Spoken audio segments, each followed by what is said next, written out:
Welcome to No Opinion. My name is Terrell Hussein. We're going to be covering the third indictment of President Donald J. Trump. I'm not going to waste any time. There's a lot to cover. Let's roll. In the United States District Court for the District of Columbia, United States of America versus Donald J. Trump, defendant. Count 1, conspiracy to defraud the United States. Count 2, conspiracy to obstruct an official proceeding. Count 3, obstruction of an attempt to obstruct an official proceeding. And count 4, conspiracy against rights. Indictment. The grand jury charges that at all times material to this indictment on or about the dates and at the approximate time stated below. Introduction. The defendant, Donald J. Trump, was the 45th President of the United States and a candidate for re-election in 2020. The defendant lost the 2020 presidential election. Despite having lost, the defendant was determined to remain in power. So for more than 2 months following the election day, on November 3rd, 2020, the defendant spread lies that there had been outcome determinative fraud in the election and that he had actually won. These claims were false, and the defendant knew they were false, but the defendant repeated and widely disseminated them anyway. To make his knowingly false claim appear legitimate, create an intense national atmosphere of mistrust and anger, and erode public faith in the administration of the election. The defendant had a right, like every American, to speak publicly about the election, and even to claim falsely that there had been outcome determinative fraud during the election and that he had won. He was entitled to formally challenge the results of the election through lawful and appropriate means, such as by seeking recounts or audits of popular votes in states or filing lawsuits challenging ballots and procedures. Indeed, in many cases, the defendant did pursue these methods of contesting the election results. His efforts to change the outcome in any state through recount audits or legal challenges were uniformly unsuccessful. Shortly after Election Day, the defendant also pursued unlawful means of discounting legitimate votes and subverting the election results. In so doing, the defendant perpetrated 3 criminal conspiracies. 1, a conspiracy to defraud the United States by using dishonesty, fraud, and deceit to impair, obstruct, and defeat the lawful federal government function by which the results of the presidential election are collected, counted, and certified by the federal government in violation of 18 U.S.C. 371.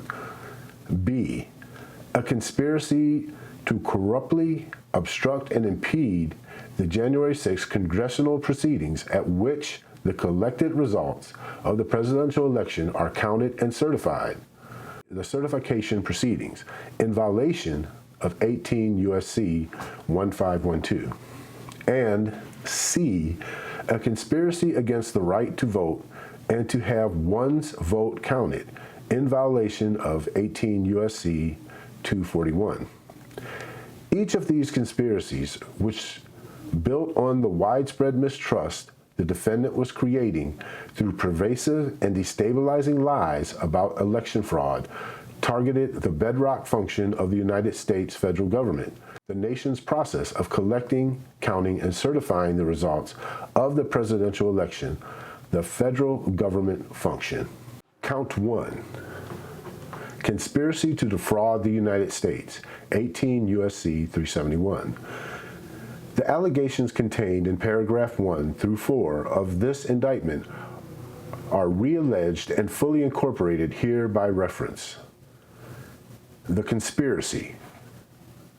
From, on, or about November 14th, 2020 through on or about January 20th, 2021, in the District of Columbia and elsewhere, the defendant, Donald J. Trump, did knowingly combine, conspire, confederate, and agree with co-conspirators, known and unknown to the grand jury to defraud the United States by using dishonesty, fraud, and deceit to impair, obstruct, and defeat the lawful federal government function by which the results of the presidential election are collected, counted, and certified by the federal government. Purpose of the conspiracy.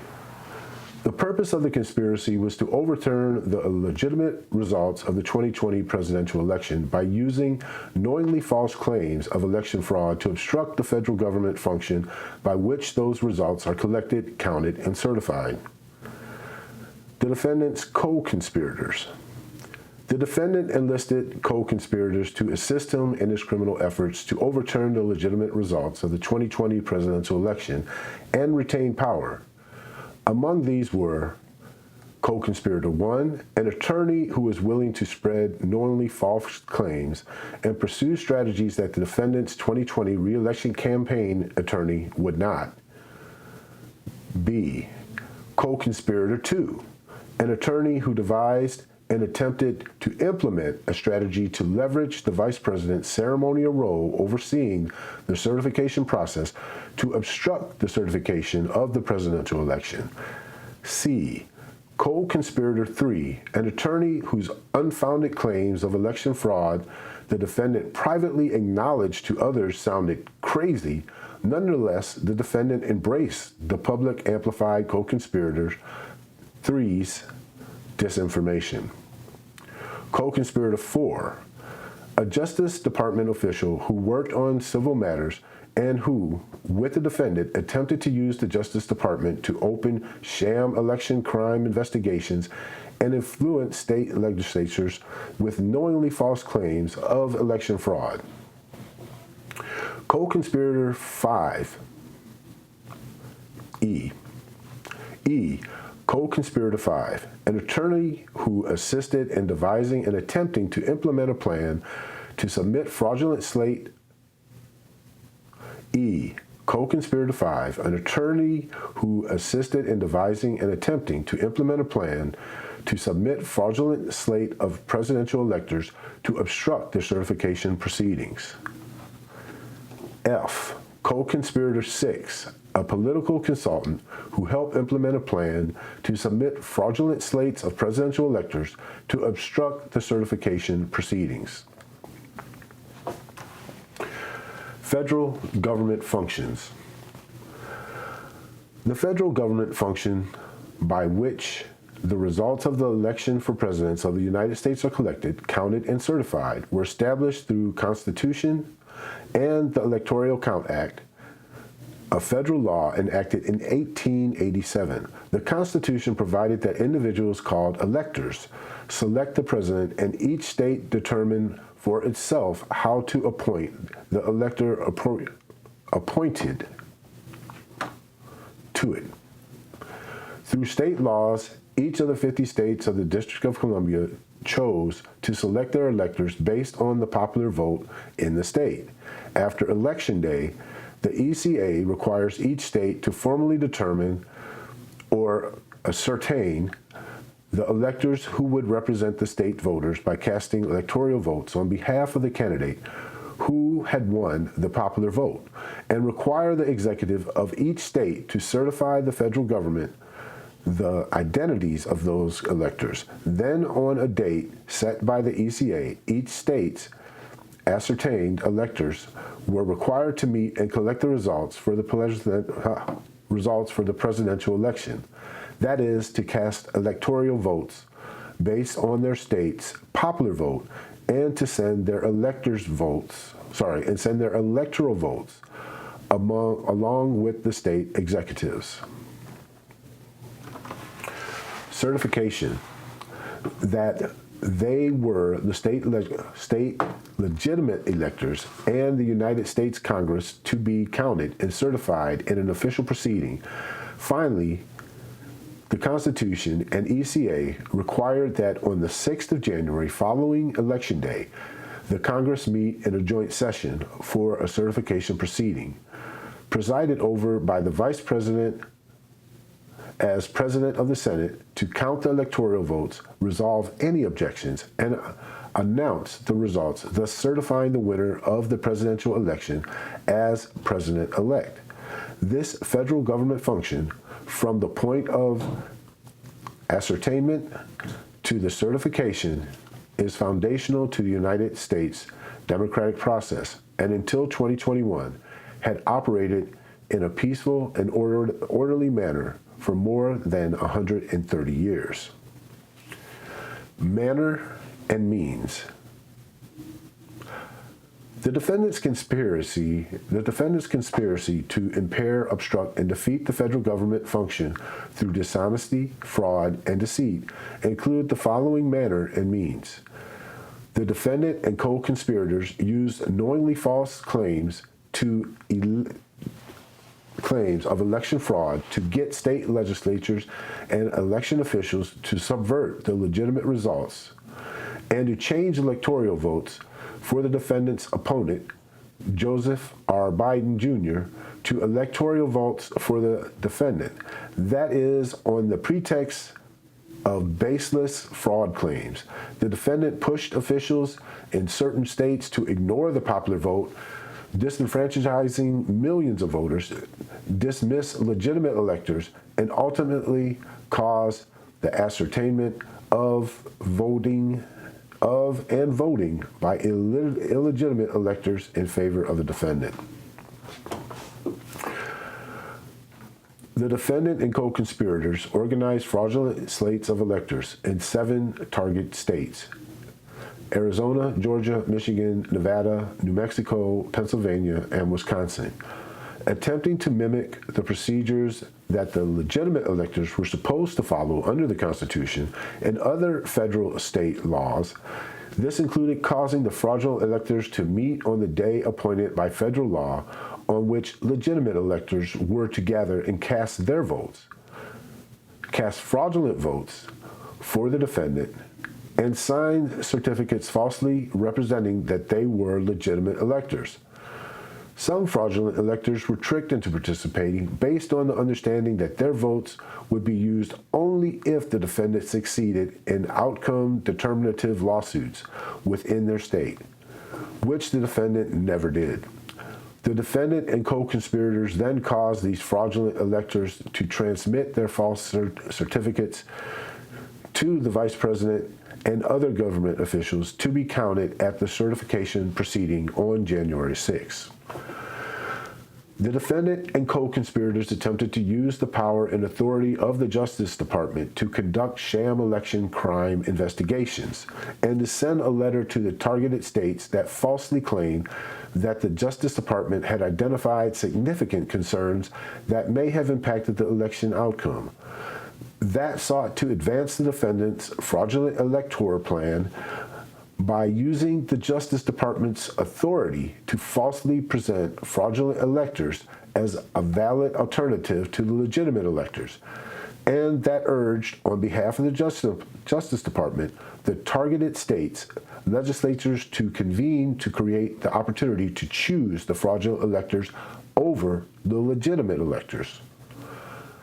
The defendant and co-conspirators attempted to enlist Vice President to use his ceremonial role in January 6 as the January 6 certification proceedings to fraudulently alter the election results. First, using knowingly false claims of election fraud, the defendant and co-conspirators attempted to convince the vice president to use the defendant's fraudulent electors, reject legitimate electoral votes, or send legitimate electoral votes to state legislatures for review rather than counting them.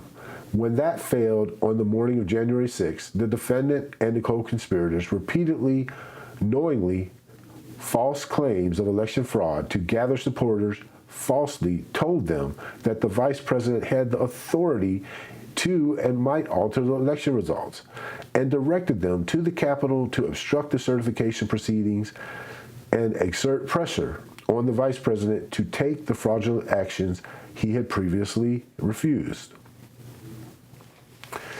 After it became public on the afternoon of January 6th that Vice President would not fraudulently alter election results, the large and angry crowd, including many individuals whom the defendant had deceived into believing the vice president could and might change the election results, violently attacked the Capitol and halted the proceedings.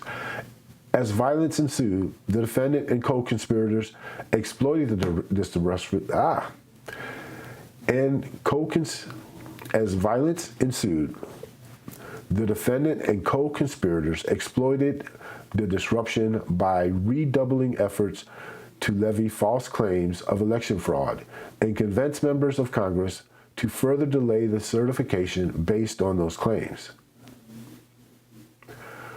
The defendant's knowledge of the falsity of his election fraud claims.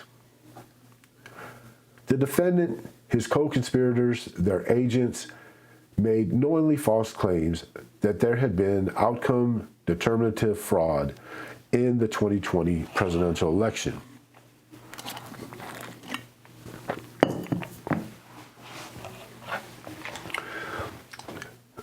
These prolific lies about election fraud included dozens of specific claims that there had been substantial fraud in certain states, such as the large number of dead non-resident, non-citizens, or otherwise ineligible voters had cast ballots, or that voting machines had changed votes from the defendant to vote for Biden.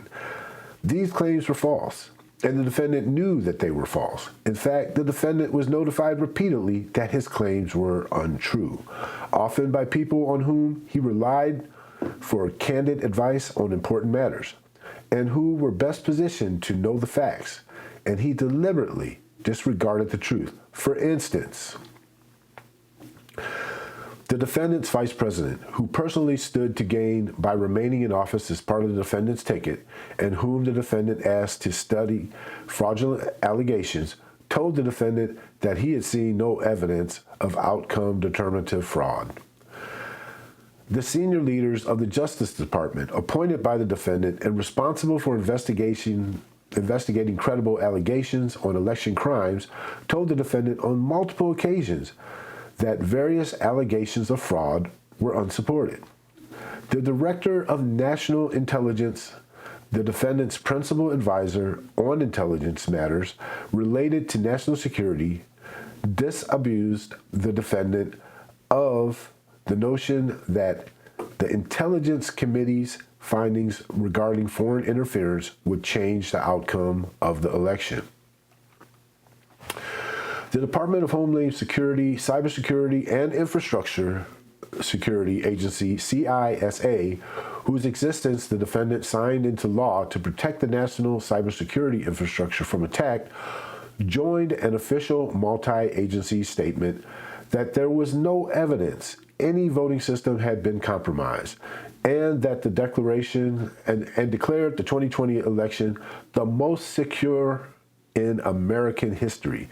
Days later, after the CISA director, whom the defendant had appointed, announced publicly that election security experts were in agreement that claims of computer-based election fraud were unsubstantiated, the defendant fired him.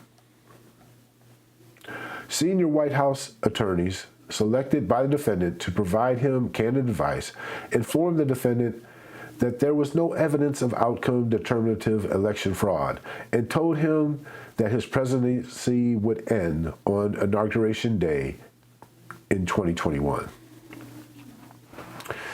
Senior staffers on the defendant's 2020 re-election campaign, defendant's campaign, whose sole mission was the defendant's re-election, told the defendant November 7th, 2020, that he had only a 5 to 10% chance of prevailing in the election, and that the success was contingent on the defendant's winning ongoing vote counts and litigation in Arizona, Georgia, and Wisconsin. Within a week of that assessment, the defendant lost in Arizona, meaning he had lost the election. The state legislature and officials, many of whom were the defendant's political allies, had voted for him and wanted him to be reelected, repeatedly informed the defendant that his claims of fraud in their states were unsubstantiated or false, and resisted his pressure to act based upon them. State and federal courts, the neutral arbiters responsible for ensuring the fair and even-handed administration of election law, rejected every outcome-determined post-election lawsuit filed by the defendant, his co-conspirators, and allies, providing the defendant real-time notice that his allegations were meritless. The defendant widely disseminated his false claims of election fraud for months, despite the fact that he knew, and in many cases had been informed directly, that they were not true. The defendant's knowingly false statements were integral to his criminal plans to defeat the federal government function, obstruct the certification, and interfere with others' right to vote and have their votes counted. He made these knowingly false claims throughout the post-election time period, including those before he made immediately before the attack on the Capitol on January 6. A. The defendant insinuated that more than 10,000 dead voters had voted in Georgia. Just 4 days earlier, Georgia's Secretary of State had explained to the defendant that was false. B. The defendant asserted that there had been 205,000 more votes than voters in Pennsylvania. The defendant's acting attorney general and acting deputy attorney general had explained to him that that was false. C. The defendant said there had been a suspicious vote dump in Detroit, Michigan. The defendant's attorney general had explained to the defendant that this was false, and the defendant's allies in Michigan state legislature, the Speaker of the House of Representatives, and Majority Leader of the Senate had publicly announced that there was no evidence of substantial fraud in the state.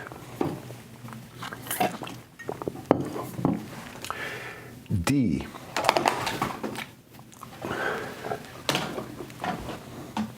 The defendant claimed that there had been tens of thousands of double votes and other fraud in Nevada. The Nevada Secretary of State had previously rebutted the defendant's fraud claim by publicly posting a Fact vs. Smith document explaining that Nevada judges had reviewed and rejected them, and the Nevada Supreme Court had rendered a decision denying such claims. E. The defendant said that more than 30,000 non-citizens had voted in Arizona. The defendant's own campaign manager had explained to him that such claims were false, and the Speaker of the Arizona House of Representatives, who had supported the defendant in the election, had issued a public statement that there was no evidence of substantial fraud in Arizona. F. The defendant asserted that voting machines in various contested states had switched votes from the defendant to Biden. The defendant's attorney general, acting attorney general, and acting deputy attorney general all had explained to him that this was false, and numerous recounts and audits had confirmed the accuracy of voting machines. The criminal agreement and acts to effect the objects of the conspiracy. The defendant's use of deceit to get state officials to subvert legitimate election results and change electoral votes. Shortly after Election Day, which fell on November 3, 2020, the defendant launched his criminal scheme.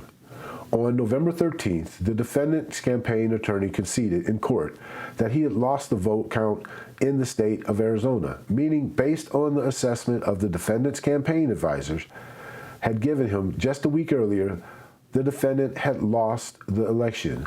So the next day, the defendant turned to co-conspirator 1, whom he announced would spearhead his efforts going forward to challenge the election results. From that point on, the defendant and his co-conspirators executed a strategy to use knowing deceit in targeted states to impair, obstruct, and defeat the federal government function, including as described below. Arizona. On November 13, 2020, the defendant had a conversation with his campaign manager, who informed him that a claim that had been circulating that a substantial number of non-citizens had voted in Arizona was false. On November 22nd, 8 days before Arizona governor certified the ascertainment of the state's legitimate electors based on the popular vote, the defendant and co-conspirator, one, called the Speaker of the Arizona House of Representatives and made knowingly false claims of election fraud aimed at interfering with the ascertainment of and voting by Arizona electors as follows. A. The defendant and co-conspirator, one, falsely asserted, among other things, that substantial number of non-citizens, non-residents, and dead people had voted fraudulently in Arizona. The Arizona House Speaker asked co-conspirator one for evidence of the claim, which co-conspirator one did not have, but claimed he would provide. Co-conspirator one never did so. The defendant and co-conspirator one asked the Arizona House Speaker to call the legislature into session to hold a hearing based on their claims of election fraud. The Arizona House Speaker refused, stating that doing so would require a 2/3 vote of its members, and he would not allow it without actual evidence of fraud. C. The defendant and co-conspirator, one, asked the Arizona House Speaker to use the legislature to circumvent the process by which legitimate electors would be ascertained for Biden based on the popular vote and replace those electors with a new slate for the defendant. The Arizona House Speaker refused, responding that the suggestion was beyond anything he had ever heard or thought of as something within his authority. On December 1st, co-conspirator met with Arizona House Speaker. When the Arizona House Speaker again asked co-conspirator one for evidence of the outcome determinative election fraud he and the defendant had been claiming, co-conspirator one responded with words to the effect of, "We don't have the evidence, but we have lots of theories." On December 4th, Arizona House Speaker issued a public statement that said, in part, "No election is perfect, and if there were evidence of illegal votes or improper count, then Arizona law provides a process to contest the election, a lawsuit under state law. But the law does not authorize the legislature to reverse the results of an election. As a conservative Republican, I don't like the results of the presidential election. I voted for President Trump and worked hard to re-elect him, but I cannot and will not entertain a suggestion that we violate current law to change the outcome of a certified election. I and my fellow legislators swore an oath to support the U.S. Constitution and the Constitution and laws of the state of Arizona. It would violate that oath, the basic principle of Republican government and the rule of law, if we attempt to nullify the people's vote based upon unsupported theories of fraud. Under the laws that we wrote and voted upon, Arizona voters chose who wins, and our system requires that their choice be respected." On the morning of January 4th, 2021, co-conspirator called the Arizona House Speaker to urge him to use a majority of the legislature to decertify the state's legitimate electors. Arizona's validly ascertained electors had voted 3 weeks earlier and sent their votes to Congress, which was scheduled to count these votes in Biden's favor in just 2 days' time at the January 6th certification proceeding. When the Arizona House Speaker explained to the state investigators had uncovered no evidence of substantial fraud in the state, co-conspirator 2 conceded that he didn't know enough about facts on the ground in Arizona, but nonetheless told the Arizona House Speaker to decertify and let the court sort it out. The Arizona House Speaker refused, stating that he would not play with the oath he had taken to uphold the United States Constitution and Arizona law. On January 6th, the defendant publicly repeated the knowingly false claim that 36,000 non-citizens had voted in Arizona. Georgia. November 16, 2020. On the defendant's behalf, his executive assistant sent co-conspirator 3 and others a document containing bullet points critical of a certain voting machine company writing, "See attachment, please include as is or almost as is in lawsuit."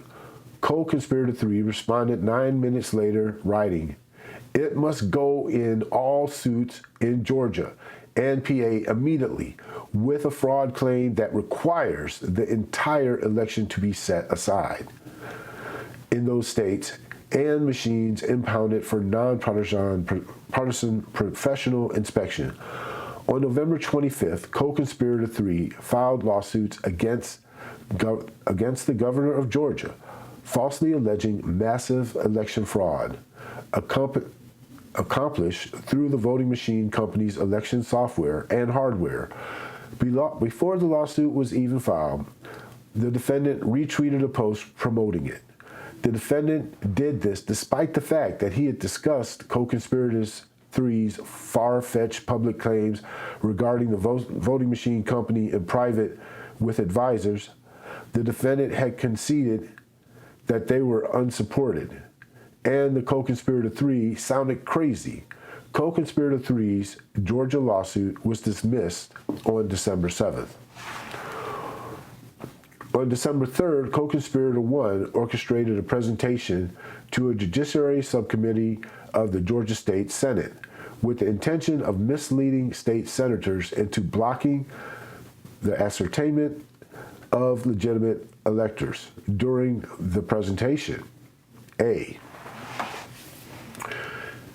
agent of the defendant and co-conspirator 1 falsely claimed that more than 10,000 dead people voted in Georgia. That afternoon, a senior advisor to the defendant told the defendant's chief of staff through text message, "Just an FYI." A campaign lawyer and his team verified that 10K plus supposedly dead people voting in Georgia is not accurate. It was alleged in co-conspirators 1 hearing today. The senior advisor clarified that he believed the actual number was 12. Another agent of the defendant and co-conspirator 1 played a misleading excerpt of a video recording of ballot counting at State Farm Arena in Atlanta and insinuated that it showed election workers counting suitcases of illegal ballots. Co-conspirator 2 encouraged the legislatures to decertify the state's legitimate electors based on false allegations of election fraud. Also on December 3rd, the defendant issued a tweet amplifying the knowingly false claims made by co-conspirator 1, presented in Georgia. "Wow, blockbuster testimony taking place right now in Georgia. Ballot stuffing by Dems when Republicans were forced to leave the large counting room. Plenty more coming, but this alone leads to an easy win of the state." On December 4th, Georgia Secretary of State, Chief Operating Officer, debunked the claims made by the co-conspirator 1 presentation the previous day, issuing a tweet stating, "The 90-second video of the election workers at State Farm Arena purportedly to showing fraud was watched in its entirety, hours, by at SA Seco state investigators. Shows normal balloting process. Here is a fact check on it." On December 7th, he reiterated during the press conference that the claim that there had been misconduct at State Farm Arena was false. On December 8th, the defendant called the Georgia Attorney General to pressure him to support an election lawsuit filed by the Supreme Court by another state attorneys general. The Georgia Attorney General told the defendant that the official had investigated various claims of election fraud in the state and were not seeing evidence to support them. Also, on December 8th, a senior campaign advisor who spoke to the defendant on a daily basis and had informed him on multiple occasions that various fraud claims were untrue, expressed frustration that many of the co-conspirator one and his legal team claims could not be substantiated. As early as mid-November, for instance, a senior campaign advisor had informed the defendant that his claims of large number of dead voters in Georgia was untrue. With respects to the persistent false claim regarding State Farm Arena on December 8th, the senior campaign advisor wrote an email. When our research and campaign legal team can't back up any of the claims made by our elite strike force legal team, you can see why we're 0-32 on our cases. I'll obviously hustle to help on all fronts, but it's tough to own any of this when it's all just conspiracy shit beamed down from the mothership. On December 10th, 4 days before Biden validly ascertained electors were scheduled to cast votes and send them to the Congress, co-conspirator one appeared at a hearing before the Georgia House of Representatives Government Affairs Committee. Co-conspirator one played the State Farm Arena video again and falsely claimed that it showed voters fraud right in front of the people's eyes and was the tip of the iceberg. Then he cited 2 election workers by name, baselessly accused them of quite obviously, surreptitiously passing around USB ports as if they were vials of heroin or cocaine, and suggested that they were criminals whose place of work, their homes, should have been searched for evidence of ballots, for evidence of USB ports, for evidence of voter fraud. Thereafter, the 2 election workers received numerous death threats. Excuse me.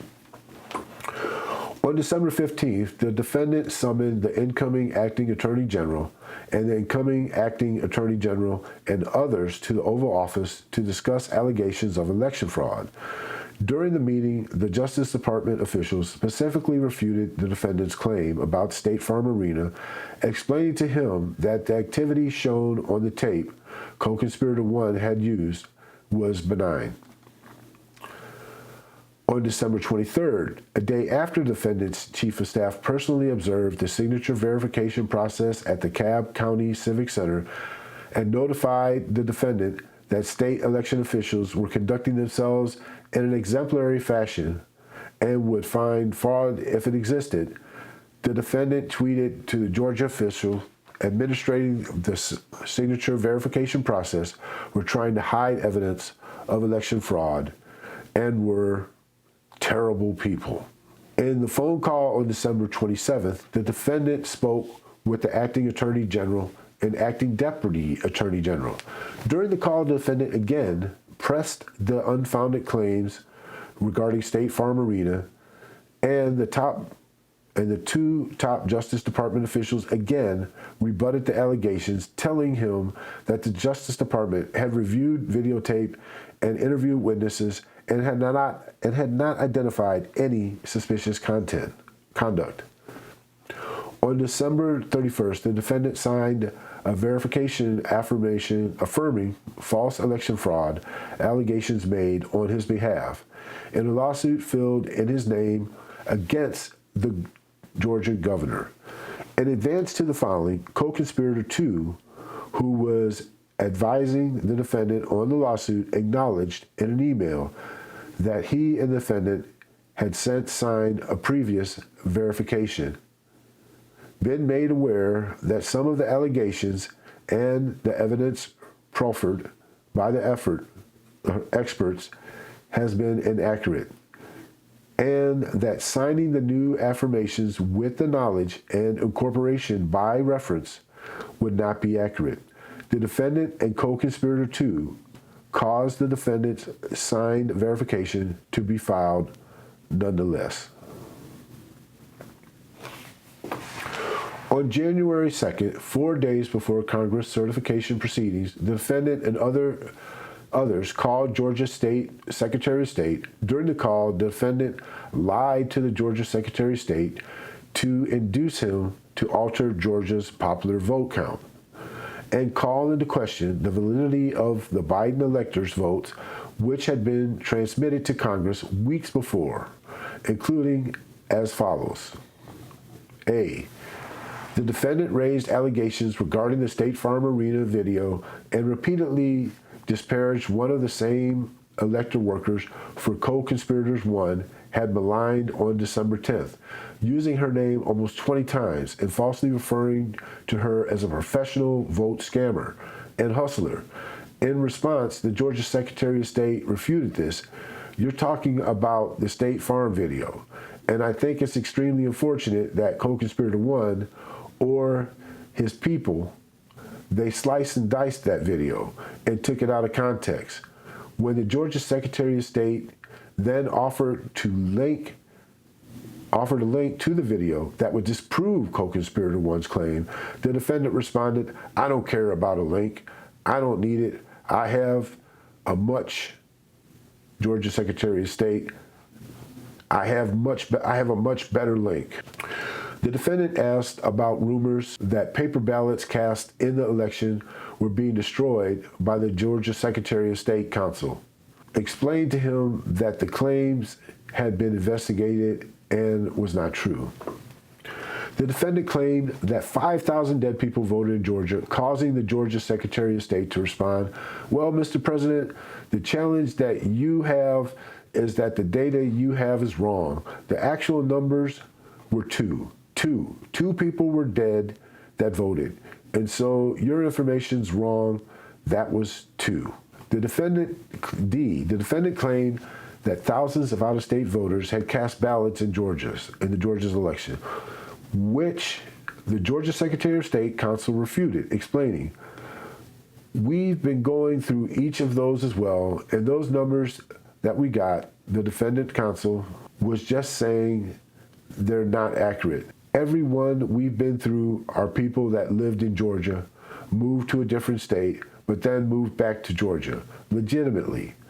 They moved back in a year ago. This was not like something just before the election. E. In response to multiple other defendants' allegations, Georgia Secretary of State counsel told the defendant that the Georgia Bureau of Investigation was examining all such claims and finding no merit to them. F. The defendant said that he needed to find 11,780 votes and insinuated that the Georgia Secretary of State and his counsel could be subject to criminal prosecution if they failed to find election fraud as he demanded, stating, and you are going to find that there are, which is totally illegal. It's more illegal than it is for them, because you know what? You know what they did, and you're not reporting it. That's criminal. You know that's a criminal offense, and you know you can't let it happen. That's a big risk to you and to the Georgia Secretary of State counsel, your lawyer. The next day, on January 3rd, defendant falsely claimed the Georgia Secretary of State had not addressed the defendant's allegations publicly, stating that Georgia Secretary of State was unwilling or unable to answer questions such as the ballots under the table scam, ballot destruction, out-of-state voters, dead voters, and more. He has no clue. On January 6th, the defendant publicly repeated the knowingly false insinuation that more than 10,300 dead people had voted in Georgia. On November 5th, 2020, the defendant claimed that there had been suspicious dump of votes, purportedly illegitimate ballots, stating in Detroit there were hours of unexplained delay in delivering many of the votes for counting. The final batch did not arrive until 4 in the morning, and even though the polls closed at 8 o'clock, So they brought them in, and the batches came in, and nobody knew where they came from. On November 20th, 3 days before Michigan governor signed a certificate of ascertainment notifying the federal government that based on the popular vote, Biden's electors were to represent Michigan voters, the defendant held a meeting in the Oval Office with the Speaker of the Michigan House of Representatives and the Majority Leader of the Michigan Senate. In the meeting, the defendant raised his false claims, among others, of the illegitimate vote dump in Detroit. In response, Michigan Senate Majority Leader told the defendant that he had lost Michigan not because of fraud, but because the defendant had underperformed with certain voter populations in the state. Upon leaving the meeting, the Michigan House Speaker and Michigan Senate Majority Leader issued a statement reiterating this. The Senate and House Oversight Committee are actively engaged in a thorough review of Michigan elections process, and we have faith in the committee process to provide greater transparency and accountability to our citizens. We have not yet been made aware of any information that would change the outcome of the election in Michigan, and as legislative leaders, we will follow the law and follow the normal process regarding Michigan's electors, just as we have said throughout this election. On December 1st, the defendant raised his Michigan vote dump claim with the Attorney General, who responded that what had occurred in Michigan had been the normal voting counting process and that there was no indication of fraud in Detroit. Despite this, the next day the defendant made a knowingly false statement in Michigan at 6:31 in the morning, a vote dump of 149,772 votes came in unexpectedly. We were winning by a lot. That batch was received in horror. Nobody knows anything about it. It's corrupt. Detroit is corrupt. A lot of friends in Detroit, they know it, but Detroit is totally corrupt. On December 4th, co-conspirator 1 sent a text message to the Michigan House Speaker reiterating his unsupported claim of election fraud and attempting to get the Michigan Speaker of the House, Michigan House Speaker, to assist in revising the ascertainment of the legitimate Biden electors, stating, "Looks like Georgia may well hold some factual hearings and change the certification under Article 2, Sections 1 and 2 of the Constitution." As co-conspirator 2 explained, they don't just have the right to do it, but the obligation. Help me get this done in Michigan. Similarly, on December 7th, despite having established no fraud in Michigan, co-conspirator 1 sent a text intended for the Michigan Senate Majority Leader. "So I need you to pass a joint resolution from the Michigan legislature that states the election is in dispute. This is an ongoing investigation by the legislature, and asterisk, the electors sent by Governor Whitmer are not the official electors of the state of Michigan and do not fall within the safe harbor deadline of the December 8th under Michigan law." On December 14th, the day that the electors in the states across the country were required to vote and submit their votes to Congress, Michigan House Speaker and Michigan Senate Majority Leader announced that contrary to defendants' request, they would not decertify the illegitimate election results on or electors in Michigan. The Michigan Senate Majority Leader's public statement included, "We have not received evidence of fraud on a scale that would change the outcome of the election of Michigan." The Michigan House Speaker public statement read in part, "We've diligently examined these reports of fraud to the best of our ability. I fought hard for President Trump. Nobody wanted him to win more than me. I think he's done an incredible job, but I love our republic too.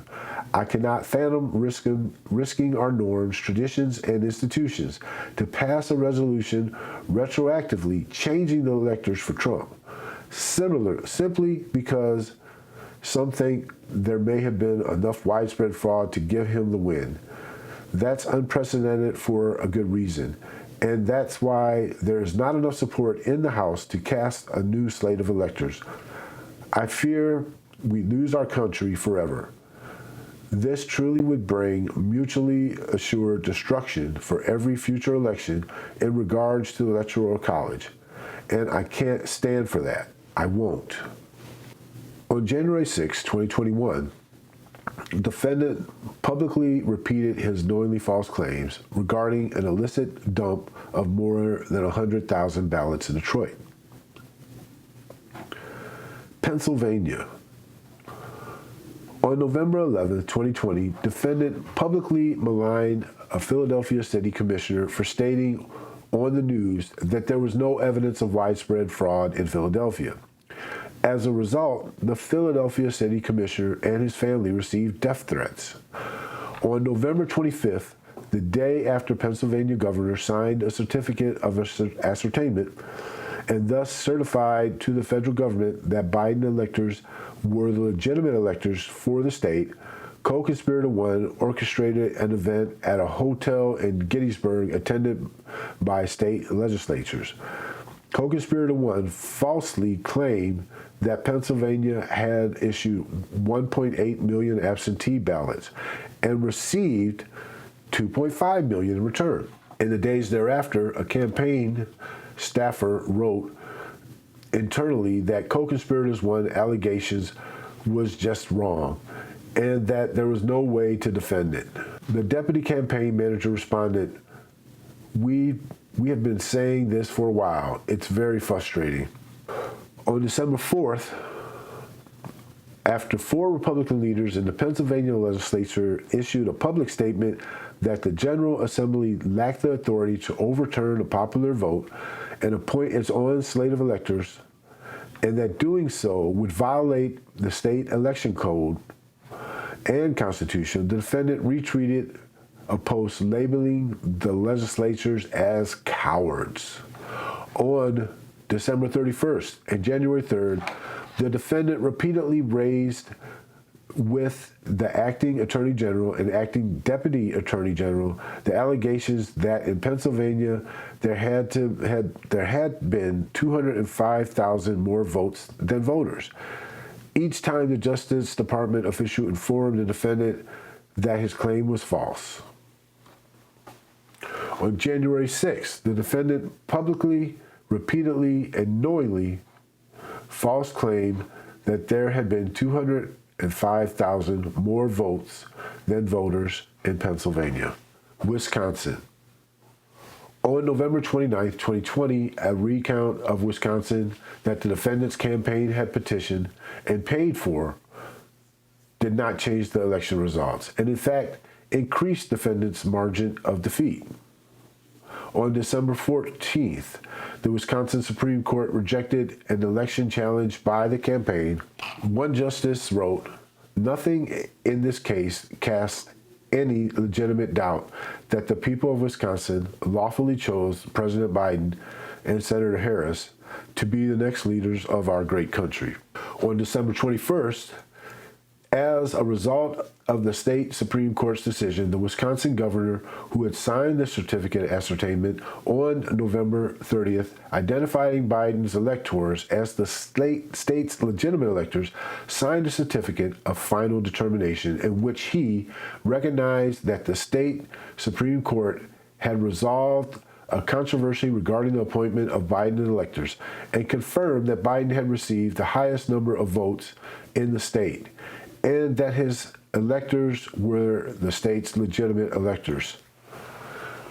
The same day, in response to the court's decision that had prompted the Wisconsin governor to sign a certificate of final determination, the defendant issued a tweet repeating his knowingly false claim of election fraud and demanding that Wisconsin legislature overturn the election results that had led to the ascertainment of Biden electors as legitimate electors. On December 27th, the defendant raised with the acting attorney general and acting deputy attorney general a specific fraud claim that there had been more votes than voters in Wisconsin. The acting deputy attorney general informed the defendant that the claim was false. On January 6, 2021, the defendant publicly repeated the knowingly false claims that there had been tens of thousands of unlawful voters in Wisconsin. The defendant's use of dishonesty, fraud, and deceit to organize fraudulent slate of electors and cause them to transmit false certificates to Congress. As the defendant's attempts to obstruct the electoral vote through deceit of state officials met with repeated failure, beginning in early December 2020, he and co-conspirators developed a new plan to marshal individuals who would have served as the defendant's electors had he won the popular vote.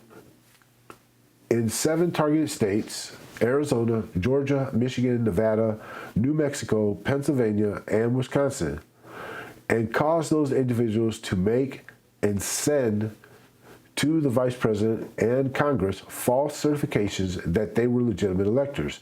Under the plan, the submission of these fraudulent slates would create fake controversy as the certification proceedings and position the Vice President presiding on January 6 as President of the Senate to supplant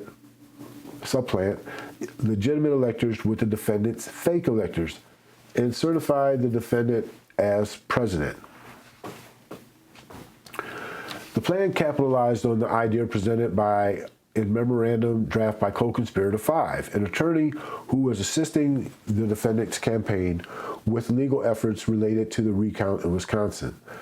The memorandum evolved over time from a legal strategy to preserve the defendant's rights to a corrupt plan to subvert federal government function by stopping Biden's electors' votes from being counted and certified as followed. A. On November 18th, Memorandum Wisconsin Memo advocated that because of the ongoing recount in Wisconsin, defendants' electors there should meet and cast votes on December 14th, the date that the ECA requires appointment of electors to vote, to preserve the alternative of the defendant's Wisconsin elector state in the event the defendant ultimately prevailed in the state.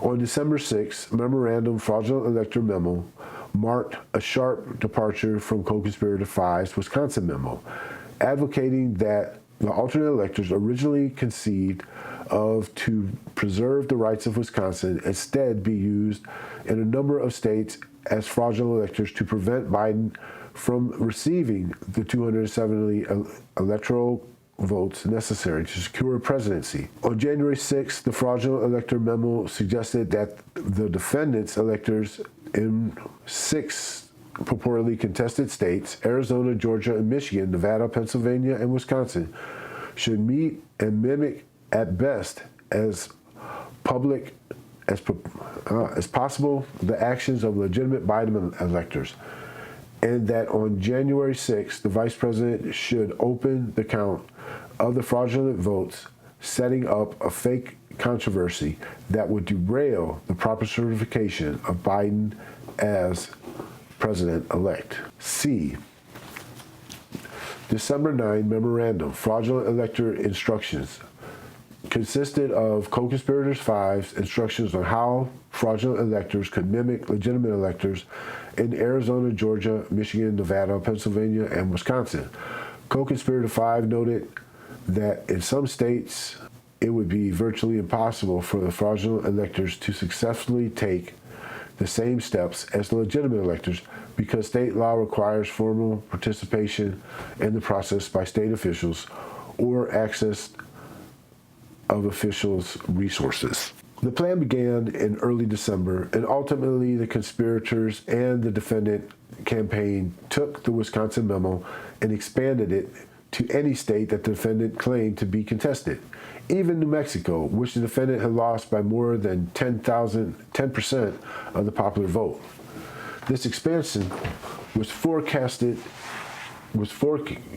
This expansion was forecast by emails of the defendant's chief of staff sent on December 6th, forwarding the Wisconsin memo to campaign staff and writing, "We just need to have someone coordinating the electoral states." On December 6th, the defendant and co-conspirator 2 called the chairwoman of the Republican National Committee to ensure that their plan was in motion. During the call, co-conspirator 2 told the chairwoman that it was important for the RNC to help the defendant's campaign gather electors in targeted states, and falsely represented to her that such elector votes would be used only if ongoing litigation in one of the states changed the results in the defendant's favor. After the RNC chairwoman consulted with the campaign and heard that work on gathering electors was underway, she called and reported this information to the defendant, who responded approvingly. On December 7th, co-conspirator number 1 received the Wisconsin memo and the fraudulent elector memo. Co-conspirator 1 spoke to the co-conspirator 6 regarding attorney who could assist in the fraudulent elector effort in the targeted states, and he received the co-conspirator 6 an email identifying attorneys in Arizona, Georgia, Michigan, Nevada, New Mexico, Pennsylvania, and Wisconsin. The next day, on December 8th, co-conspirator 5 called the Arizona attorney and co-conspirator 6 list. In an email, after he called Arizona attorney, recounted his conversation with co-conspirators 5 as follows. "I just talked to a gentleman who did that memo," co-conspirator 5. "His idea basically that all of us, Georgia, Wisconsin, Arizona, PA, etc., have our electors send in their votes, even though the votes aren't legal under federal law, because they're not signed by the governor. So the members of Congress can fight about whether they should be counted January 6th. They could potentially argue that they're not bound by federal law because they're Congress, and make the law. Kind of wild and creative. I'm happy to discuss." My comment to him was that I guess there's no harm in it, legally at least, i.e. we would be just sending a fake electoral votes to Pence so that someone in Congress can make an objection when they start counting the votes, and then start arguing that fake votes should be counted.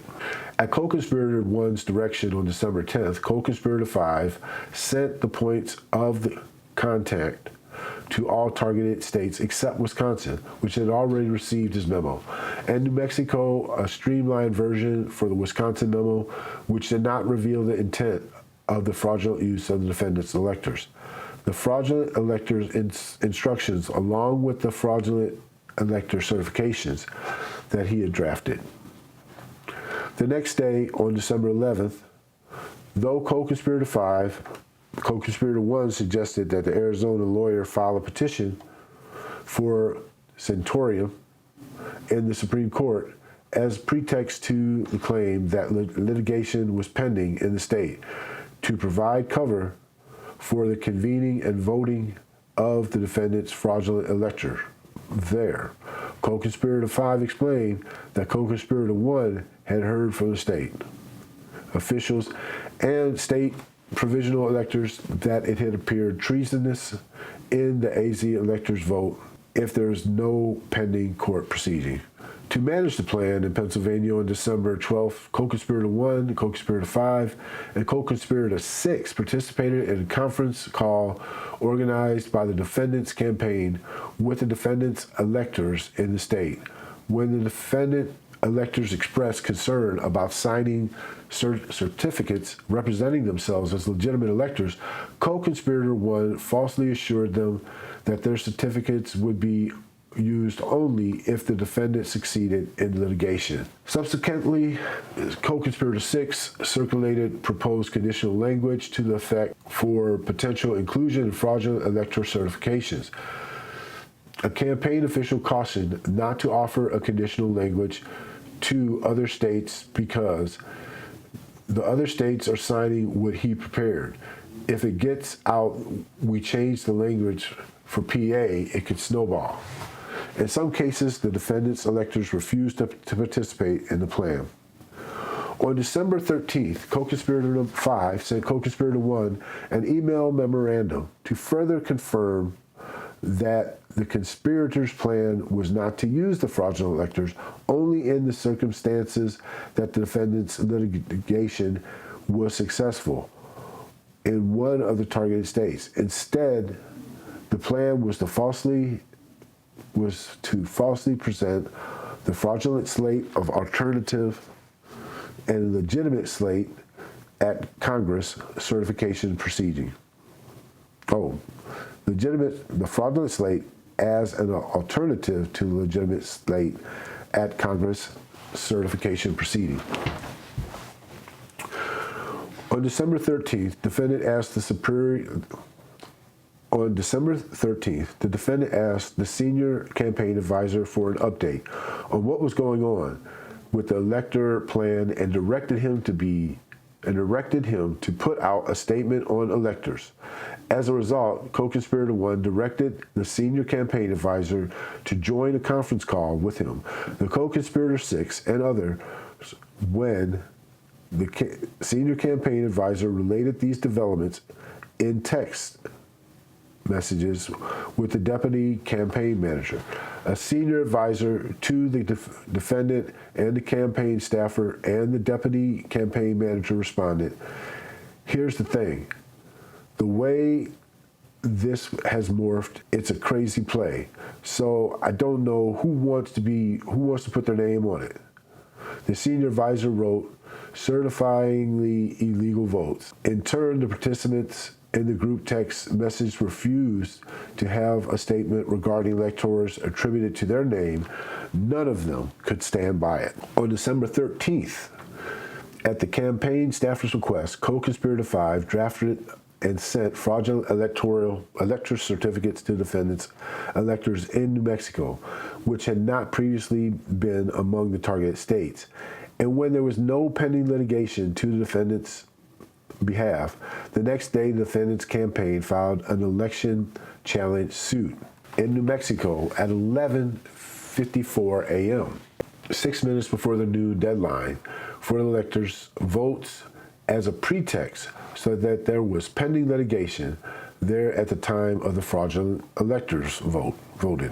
On December 14th, legitimate electors of all 50 states and District of Columbia met in their respective jurisdictions to formally cast their votes for president, resulting in a total of 232 electoral votes for the defendant and 306 for Biden.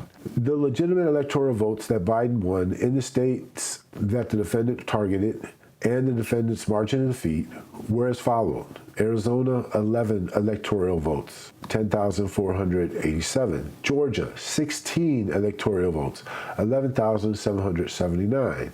Michigan, 16 electoral votes, 154,188 votes. Nevada, 6 electoral votes, 33,596 votes. New Mexico, 5 electoral votes, 99,720. Pennsylvania, 20 electoral college votes, 80,555.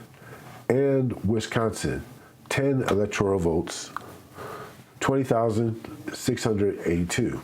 On the same day, at the direction of defendant and co-conspirator 1, fraudulent electors convened sham proceedings in the 7 targeted states to cast fraudulent electoral ballots in the favor of the defendant. In some states, in order to satisfy legal requirements set forth for legitimate electors under state officials were enlisted to provide the fraudulent electors access to state capitol buildings so they could gather and vote there. In many cases, however, co-conspirator 5 had predicted the fraudulent elector instructions, and fraudulent electors were unable to satisfy the legal requirements. Nonetheless, as directed, the fraudulent electors' instructions shortly after the fraudulent electors met on December 14th. The targeted states' fraudulent electors' certificates were mailed to the President of the Senate, the Archivist of the United States, and others. The defendant and co-conspirators ultimately used the certification and their fraudulent electors deceitfully target the government's function and did so contrary to how fraudulent electors were told they would be used. Unlike those of the fraudulent electors consistent with the ECA, the legitimate electors signed certificates that were annexed to the state executive's certificates of ascertainment before being sent to the President of the Senate and others. That evening at 6:26, the RNC chairwoman forwarded the defendant through his executive assistant an email titled Electoral Recap Final, which represented in 6 contested states, Arizona, Georgia, Michigan, Nevada, Pennsylvania, and Wisconsin. The defendant's electors had voted in parallel to Biden's electors. The defendant's executive assistant responded, "It's in front of him." The defendant's attempt to leverage the Justice Department to use deceit to get state officials to replace legitimate electors and electoral votes with defendants. In late December 2020, the defendant attempted to use the Justice Department to make knowingly false claims of election fraud to officials in the targeted states through a formal letter under the acting attorney general's signature, thus giving the defendant's lies the backing of federal government and attempting to improperly influence the targeted states to replace legitimate Biden electors with the defendants. On December 22nd, the defendant met with co-conspirator 4 at the White House. Co-conspirator 4 had not informed his leadership at the Justice Department of the meeting, which was a violation of the Justice Department's written policy restricting contracts with the White House to guard against improper political influence. On December 26, co-conspirator 4 spoke on the phone with the acting attorney general and lied about the circumstances of this meeting with the defendants at the White House, falsely claiming that the meeting had been unplanned. The acting attorney general directed co-conspirator 4 not to have unauthorized contact with the White House again, and co-conspirator 4 said he would not. The next morning on December 27th, contrary to acting attorney general's direction, co-conspirator 4 spoke with the defendant on the defendant's cell phone for nearly 3 minutes. That afternoon, the defendant called the acting attorney general and acting deputy attorney general and said, among other things, "People tell me co-conspirator 4 is great. I should put him in." The defendant also raised multiple false claims of election fraud, while the acting attorney general and acting deputy attorney general refuted. When the acting attorney general told the defendant that the Justice Department could not and would not change the outcome of the election, the defendant responded, "Just say the election was corrupt and leave the rest to me and the Republican Congress." On December 28th, co-conspirator 4 sent a draft letter to acting attorney general and acting deputy attorney general, which he proposed they all sign. The draft was addressed to state officials in Georgia, and co-conspirator 4 proposed sending versions of the letter to elected officials in other target states. The proposed letter contained numerous knowingly false claims about the election and the Justice Department, including that the Justice Department had identified significant concerns that may have impacted the outcome of the election in multiple states. The Justice Department believed that in Georgia and other states, 2 valid slate of electors had gathered at the proper location on December 14th, and that both sets of ballots had been transmitted to Congress. That is, co-conspirators 4 letter sought to advance the defendant's fraudulent electoral plan by using the authority of the Justice Department to falsely present fraudulent electors as the valid alternative to the legitimate electors. The Justice Department urged that the state legislature convene a special legislative session to create the opportunity to, among other things, choose the fraudulent electors over the legitimate electors. The acting Deputy Attorney General promptly responded to co-conspirator 4 by email and told him that his proposed letter was false, writing, "Despite dramatic claims at the contrary, we have not seen this type of fraud that calls into question the reported and certified results of the election." In a meeting shortly thereafter, the acting Attorney General and acting Deputy Attorney General again directed co-conspirator 4 not to have unauthorized contact with the White House. On December 31st, the defendant summoned to the Oval Office the acting Attorney General, acting Deputy Attorney General, and other advisors.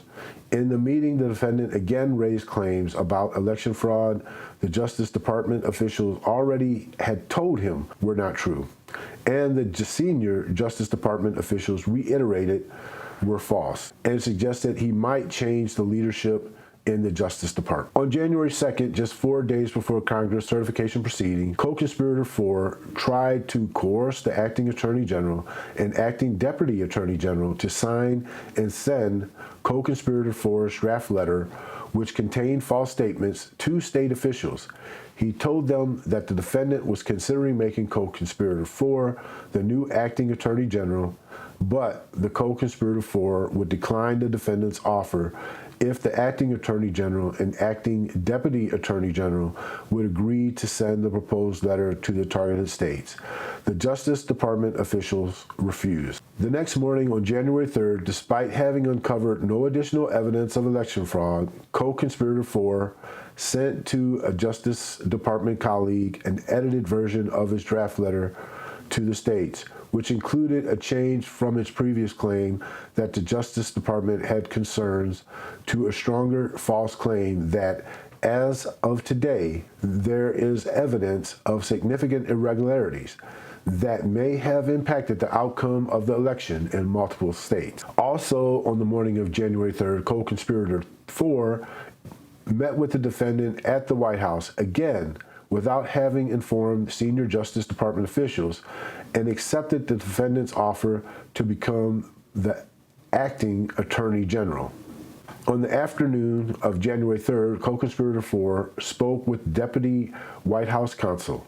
The previous month, Deputy White House Counsel had informed the defendant that there is no option in which you do not leave the White House on January 20th. Now, the same Deputy White House Counsel tried to dissuade co-conspirator 4 from assuming the role of acting Attorney General. The Deputy White House Counsel reiterated to co-conspirator 4 that there had not been outcome determinative fraud in the election, and that if the defendant remained in the office, nonetheless, there would be riots in every major city in the United States. Co-conspirator 4 responded, "Well, Deputy White House Counsel, that's why there's an Insurrection Act." Also that afternoon, co-conspirator 4 met with acting Attorney General and told him that the defendant had decided to put co-conspirator 4 in charge of the Justice Department. The acting Attorney General responded that he would not accept being fired by a subordinate, and immediately scheduled a meeting with the defendant for that evening. On that evening, January 3rd, the defendant met for a briefing on an overseas national security issue with the chairman of the Joint Chiefs of Staff and other senior national security advisors. The chairman briefed the defendant on the issues, which had previously arisen in December, as well as possible ways the defendant could handle it. When the chairman and other advisors recommended the defendant take no action because Inauguration Day was only 17 days away, and any course of action could trigger something unhelpful, the defendant calmly agreed, stating, "Yeah, you're right, it's too late for us. We're going to give that to the next guy." The defendant moved immediately from this national security briefing to the meeting with the acting Attorney General had requested earlier that day, which included co-conspirator 4, an acting Attorney General, and the acting Deputy Attorney General, the Justice Department Assistant Attorney General for the Office of Legal Counsel, the White House Counsel, a Deputy White House Counsel, and senior advisor. At the meeting, the defendant expressed frustration with the acting Attorney General for failing to do anything to overturn the election results. And the group discussed co-conspirator number 4's plan to investigate purposeful election fraud and to send his proposed letter to state officials, a copy of which was provided to the defendant during the meeting. The defendant relented in this plan to replace the acting attorney general with co-conspirator number 4, only when he was told that it would result in mass resignations at the Justice Department and of his own White House counsel. At the meeting in the Oval Office on the night of January 3rd, co-conspirator 4 suggested that the Justice Department should opine that the vice president could exceed his lawful authority during the certification process and change the election outcome. When the Assistant Attorney General for the Office of Legal Counsel began to explain why the Justice Department should not do so, the defendant said, "No one here should be talking to the vice president. I'm talking to the vice president," and ended the discussion. The defendant's attempt to enlist the vice president to fraudulently alter the election results at the January 6th certification proceeding. As the January 6th congressional certification proceeding approached, and other efforts to impair, obstruct, and defeat the federal government function failed, the defendant sought to enlist the vice president to use his ceremonial role at the certification to fraudulently alter the election results. The defendant did this first by using knowingly false claims of election fraud to convene the vice president to accept the defendant's fraudulent electors, reject legitimate electoral votes, or send legitimate electoral votes to state legislature for review, rather than count them. When that failed, the defendant attempted to use a crowd of supporters that he had gathered in Washington, D.C. to pressure the vice president to fraudulently alter the election results. On December 19th, 2020, after cultivating a widespread anger and resentment for weeks with his knowingly false claims of election fraud, the defendant urged his supporters to travel to Washington on the day of the certification proceeding, tweeting, "Big protest in D.C. on January 6th. Be there. We'll be wild." Throughout late December, he repeatedly urged his supporters to come to Washington for January 6th. On December 23rd, the defendant retweeted a memo titled Operation Pence Card, which falsely asserted that the vice president could, among other things, unilaterally disqualify legitimate electors from 6 targeted states. On the same day, co-conspirator 2 circulated a 2-page memorandum outlining a plan for the vice president to unlawfully declare the defendant the certified winner of the presidential election. In the memorandum, co-conspirator 2 claimed that 7 states had transmitted 2 slates of electors and proposed that the vice president announce that because of an ongoing dispute in the 7 states, there are no electors that can be deemed validly appointed in those states. Next, co-conspirator 2 proposed steps that he has acknowledged violated the ECA, advocating that, in the end, Pence then gavels President Trump as re-elected. Just 2 months earlier, on October 11th, co-conspirator 2 had taken the opposite position, writing that neither the Constitution nor ECA provides the vice president's discretion in the counting of electoral votes, or permitted him to make determination on his own. On several private phone calls in late December and early January, the defendant repeatedly, knowingly false claims of election fraud and directly persuaded vice president to use his ceremonial role at the certification proceedings on January 6th to fraudulently overcome the results of the election, and the vice president resisted, including A. On December 25th, when vice president called the defendant to wish him a Merry Christmas, the defendant quickly turned the conversation to January 6th and his request that vice president reject electoral votes that day. The vice president pushed back, telling the defendant, as the vice president already had in previous conversations, I don't think I have the authority to change the outcome. On December 29th, as reflected in the Vice President's contemporaneous notes, the defendant falsely told Vice President that the Justice Department was finding major infractions. C. On January 1st, the defendant called the Vice President and berated him because he had learned the Vice President had opposed the lawsuit seeking a judicial decision that, at the certification, the Vice President had the authority to reject or return votes to the states under the Constitution. The Vice President responded that he thought there was no constitutional basis for such authority and that it was improper. In response to the defendant told the Vice President, "You're too honest." Within hours of the conversation, the defendant reminded his supporters to meet in Washington before the certification proceeding, tweeting, "The big protest rally in Washington, D.C. will take place at 11 a.m. on January 6th. Locational details to follow. Stop the steal." On January 3rd, the defendant again told the Vice President that at the certification proceedings, the Vice President had the absolute right to reject electoral votes and the ability to overturn an election. The Vice President responded that he had no such authority and that a federal appeals court had rejected the lawsuit, making that claim the previous day.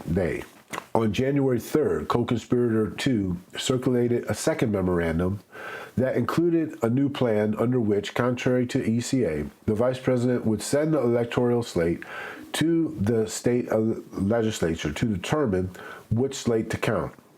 On January 4th, the defendant held a meeting with co-conspirator 2, the Vice President and Vice President Chief of Staff, and the Vice President Counsel for the purpose of convening the Vice President's based on the defendant's knowingly false claim of election fraud, that the Vice President should reject or send the states Biden legitimate electoral votes rather than count them. The defendant deliberately excluded his White House counsel from the meeting because the White House counsel previously had pushed back on the defendant's false claims of election fraud. During the meeting, as reflected in the Vice President's contemporaneous notes, the defendant made knowingly false claims of election fraud, including, bottom line, won every state by 100,000 of votes, and we won every state, and asked regarding a claim his senior Justice Department officials previously had told him were false, including as recently as the night before, that what about the 205,000 votes more in PA than voters? The defendant and co-conspirator 2 then asked the Vice President to either unilaterally reject the legitimate electors from the 7 targeted states or send the question of which states was legitimate to the targeted states' legislatures. When the Vice President challenged co-conspirator 2 on whether the proposal to return the questions of the states was defensible, co-conspirator 2 responded, "Well, nobody's tested it before." The Vice President then told the defendant, "Did you hear that? Even your own counsel is not saying I have the authority." The defendant responded, "That's okay. I prefer the other suggestion of Vice President rejecting the electors unilaterally. Also on January 4th, when co-conspirator 2 acknowledged to the defendant's senior advisor that no court would support his proposal, the senior advisor told co-conspirator 2, "You're going to cause a riot in the streets." Co-conspirator 2 responded that there had previously been points in the nation's history where violence was necessary to protect the republic. After the conversation, senior advisor notified the defendant that co-conspirator 2 conceded that his plan was not going to work. On the morning of January 5th, at the defendant's direction, Vice President, Chief of Staff, and Vice President's Counsel met again with co-conspirator 2. Co-conspirator 2 now advocated that Vice President do what the defendant had said he preferred the day before: unilaterally reject electors from targeted states. During this meeting, co-conspirator 2 privately acknowledged to the Vice President Counsel that he hoped to prevent judicial review of his proposal because he understood that it would be unanimously rejected by the Supreme Court. The Vice President's Counsel expressed to co-conspirator 2 that following through with the proposal would result in a disastrous situation where the election might have to be decided in the street. That same day, defendants encouraged supporters to travel to Washington on January 6th, and he set the false expectation that the Vice President had the authority to and might use his ceremonial role at the certification proceedings to reverse the election outcome in the defendant's favor, including issuing the following tweets. A.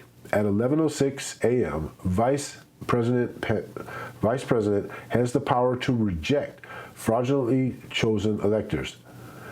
This was within 40 minutes of the defendant's earlier reminder, see you in D.C. At 5:05 p.m., Washington is being inundated with people who don't want to see an election victory stolen. Our country has had enough. They won't take it anymore. We hear you and love you, from the Oval Office. C. At 5:43 p.m., I will be speaking at the Save America rally tomorrow on the Ellipse at 11 a.m. Eastern. Arrive early. Doors open at 7 a.m. Eastern. Big crowd. Also, on January 5th, defendant met alone with the Vice President. When the Vice President refused to agree to the defendant's request that he obstruct the certification, the defendant grew frustrated and told Vice President that the defendant would have to publicly criticize him. Upon learning of this, Vice President Chief of Staff was concerned for the Vice President's safety and alerted the head of the Vice President's Secret Service detail. As crowds began to gather in Washington and were audible from the Oval Office, the defendant remarks to advisors that the crowd the following day on January 6th was going to be angry. That night, the defendant approved and caused the defendant's campaign to issue a public statement that the defendant knew from his meeting with the Vice President only hours earlier was false. The Vice President and I are in total agreement that the Vice President has the power to act. On January 6th, starting in the early morning hours, the defendant again turned to knowingly false statements aimed at pressuring the Vice President to fraudulently alter the election outcome and raised publicly the false expectation that Vice President might do so. At 1 a.m., the defendant issued a tweet that falsely claimed, if Vice President at Mike Pence comes through for us, we will win the presidency. Many states want to decertify. The mistake they made in certifying incorrect and even fraudulent numbers in the process not approved by the state legislature, which it must be. Mike can send it back. At 8:17 a.m., the defendant issued a tweet that falsely stated, states want to correct their votes, which they know were based on irregularities and fraud, plus corrupt process never received legislative approval. All Mike Pence has to do is send them back to the states, and we win. Do it, Mike.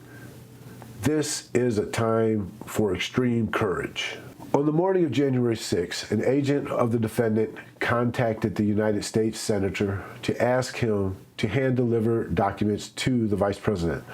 The agent then facilitated the receipt by the Senator's staff of the fraudulent certifications signed by the defendant's fraudulent electors in Michigan and Wisconsin, which were believed not to have been delivered to the Vice President or archivist by mail.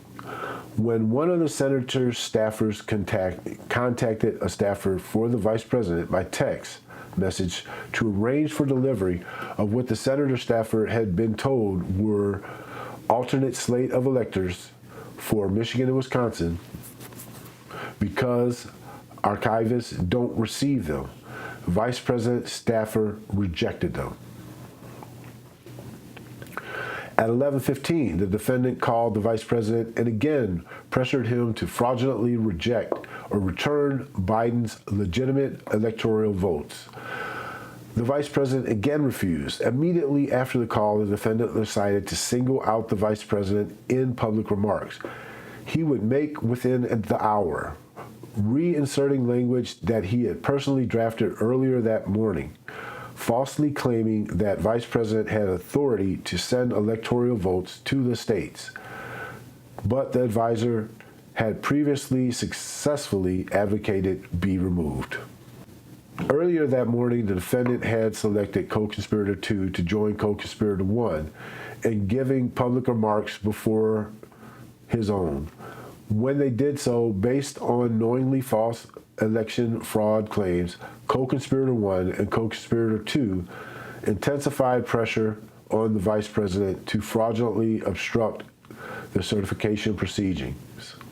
Co-conspirator 1 told the large crowd that the vice president could cast the ECA aside and unilaterally decide on the validity of those crooked ballots. He also lied when he claimed to have letters from 5 legislatures begging us to send electors' slates to legitimate review and called for trial by combat.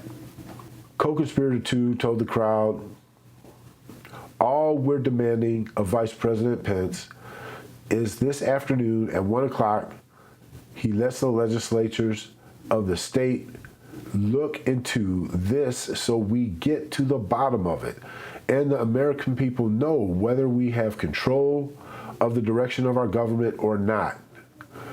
We no longer live in a self-governing republic if we can't get the answer to this question." Next, beginning at 11:56 a.m., defendant made multiple knowingly false statements integral to his criminal plans to defeat the federal government function, obstruct the certification, and interfere with others' rights to vote and have their votes counted. The defendant repeated false claims of election fraud, gave false hope that the vice president might change the election outcome, and directed the crowd in front of him to go to the Capitol as a means to obstruct the certification and pressure the vice president to fraudulently obstruct the certification. The defendant's knowingly false statements for these purposes included. The defendant falsely claimed that based on fraud, vice president could alter the outcome of the election results, stating, "I hope Mike is going to do the right thing. I hope so. Because if Mike Pence does the right thing, we win the election. All he has to do, this is from the number one, or certainly one of the top constitutional lawyers in our country. He has the absolute right to do it. We're supposed to protect our country, support our Constitution, and protect our Constitution. States want to revote. The states got defrauded. They were given false information. They voted on it. Now they want to rectify. They want it back. All Vice President Pence has to do is send it back to the states to recertify, and we become president, and you are the happiest people." After the defendant falsely stated that the Pennsylvania legislature wanted to recertify their votes, they want to recertify, but the only way that can happen is if Mike Pence agrees to send it back. The crowd began to chant, "Send it back." The defendant also said that regular rules no longer applied, stating, "And fraud breaks up everything, doesn't it? When you catch somebody in a fraud, you're allowed to go by very different rules." D. Finally, after exhorting that we fight like hell, and if you don't fight like hell, you're not going to have a country anymore, the defendant directed the people in front of him to head to the Capitol, suggested he was going to go with them, and he told them to give the members of Congress the kind of pride and boldness that they need to take back our country. During and after the defendant's remarks, thousands of people marched towards the Capitol. The defendant's exploitation of violence and chaos at the Capitol. Shortly before 1 p.m., Vice President issued a public statement explaining that his role as President of the Senate at the certification proceedings that was about to begin did not include unilateral authority to determine which electoral votes should be counted and which should not. Before the defendant had finished speaking, a crowd began to gather at the Capitol. Thereafter, a mass of people, including individuals who traveled to Washington and to the Capitol at the defendant's direction, broke through barriers, carting off the Capitol grounds, and advanced to the building, including by violently attacking law enforcement officials trying to secure it. The defendant, who had returned to the White House after concluding his remarks, watched events at the Capitol unfold on the television in the dining room next to the Oval Office. At 2:13 p.m., after more than an hour of steady, violent advancements, the crowd at the Capitol broke into the building.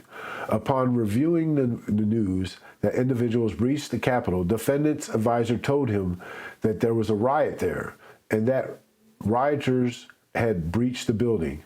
When advisors urged the defendant to issue their calming message aimed at the rioters, defendants refused, instead apparently remarking that the people at the Capitol were angry because of the election had been stolen. At 2:24, after the advisor had left the defendant alone in his dining room, the defendant issued a tweet intended to further delay and obstruct the certification.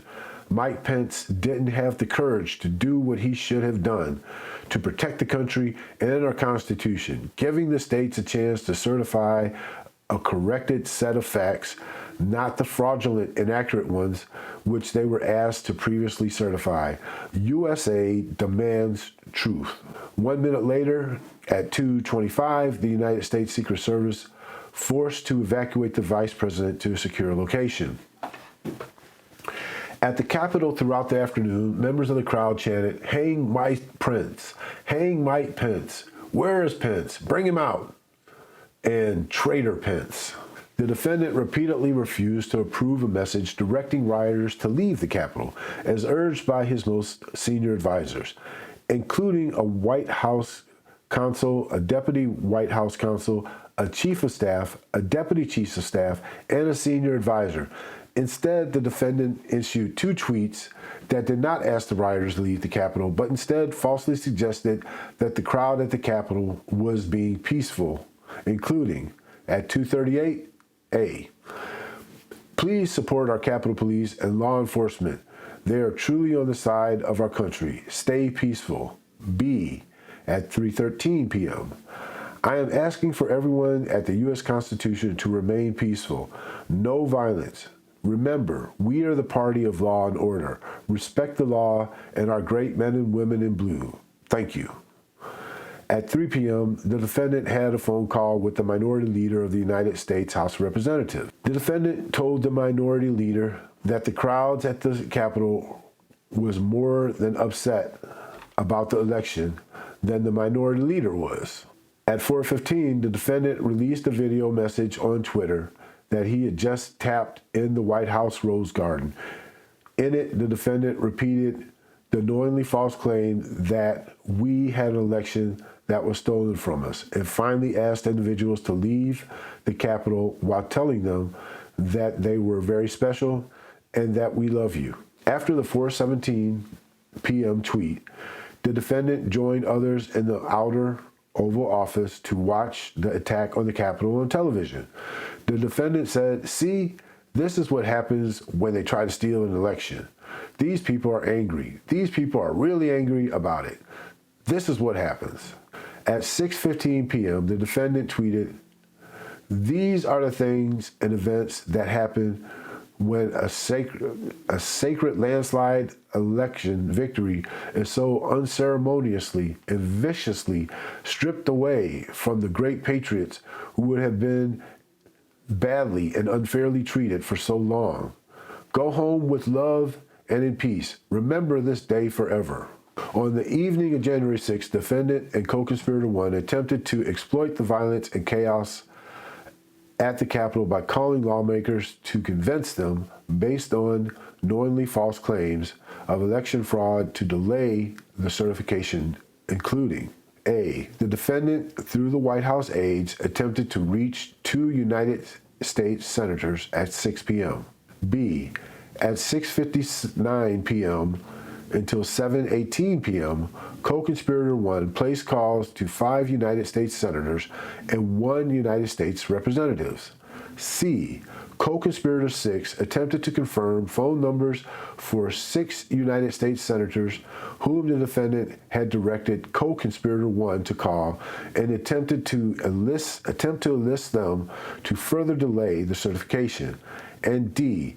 In one of the calls, co-conspirator 1 left a voicemail intended for a United States senator that said, "We need you, our Republican friends, to try to just slow it down so we can get these legislatures to get more information to you. And I know they're reconvening at 8 tonight, but the only strategy we can follow is to object to numerous states and raise issues so that we get ourselves into tomorrow, ideally until the end of tomorrow." In another message intended for another United States senator, co-conspirator 1 repeated knowingly false allegations of election fraud, including that the vote counts certified by the states to Congress were incorrect, and that the governor who had certified knew they were incorrect, that illegal immigrants had voted in substantial numbers in Arizona, and that Georgia gave you a number in which 65,000 people who were underage voted. Co-conspirator 1 also claimed that the vice president's actions had been surprising and asked the senator to object to every state and kind of spread this out a little bit like a filibuster. At 7:15 p.m., while co-conspirator 1 was calling a United States senator on behalf of the defendant, the White House counsel called the defendant to ask him to withdraw any objections and allow the certification. The defendant refused. The attack on the Capitol obstructed and delayed the certification for approximately 6 hours until the Senate and House of Representatives came back into session separately at 8:06 and 9:02 p.m. respectively, and came together in a joint session at 11:35. At 11:44 p.m., co-conspirator 2 emailed Vice President counsel advocating that Vice President violate the law and seek further delay of the certification. Co-conspirator 2 wrote, "I implore you to consider one more relatively minor violation of the ECA and adjourn for 10 days to allow the legislature to finish their investigation, as well as to allow for full forensic audit of the massive amount of illegal activity that has occurred here." At 3:41 a.m., January 7th, as President of the Senate, Vice President announced the certified results of the 2020 presidential election in favor of Biden. The defendant and his co-conspirators committed one or more of the acts to affect the object of the conspiracy alleged above in paragraphs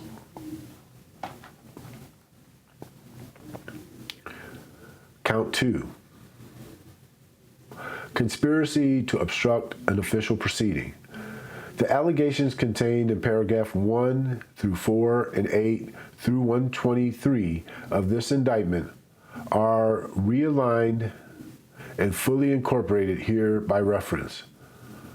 From on or about November 14th, 2020 through on or about January 7th, 2021 in the District of Columbia and elsewhere, the defendant Donald J. Trump did knowingly combine, conspire, confederate, and agree with co-conspirators, known and unknown, to the grand jury to corruptly obstruct and impede an official proceeding, that is, the certification of electoral vote, in violation of Title 18, United States Code 1512.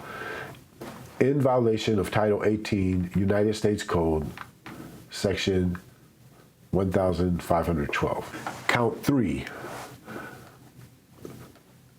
Obstruction of and attempting to obstruct an official proceeding.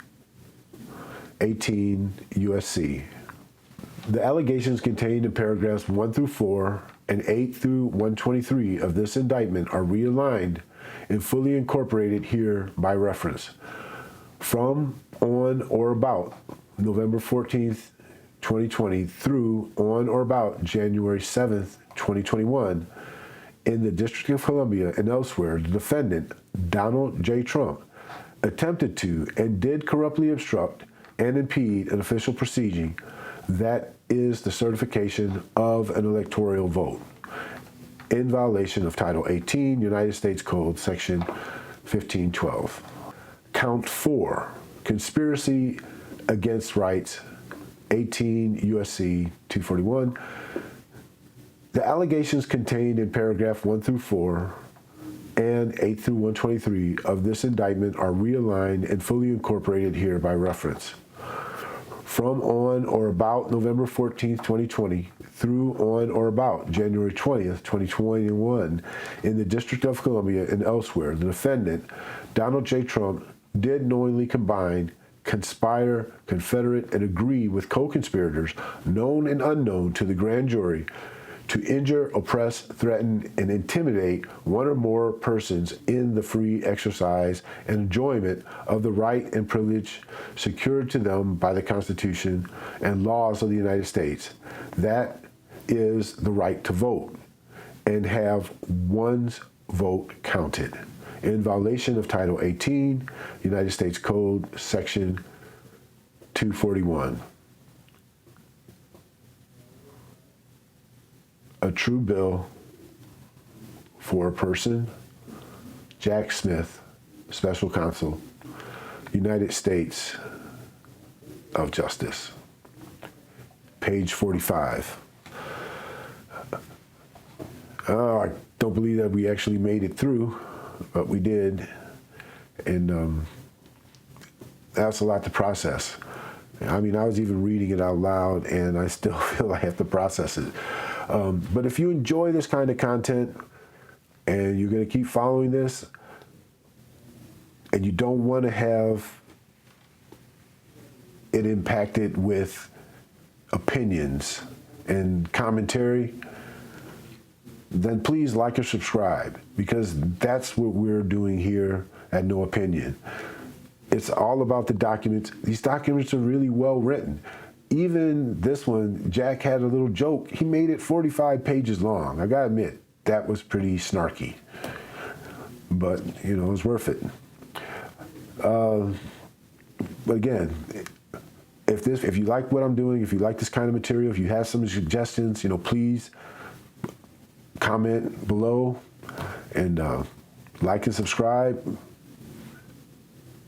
And thank you for being here. Have a great, wonderful day.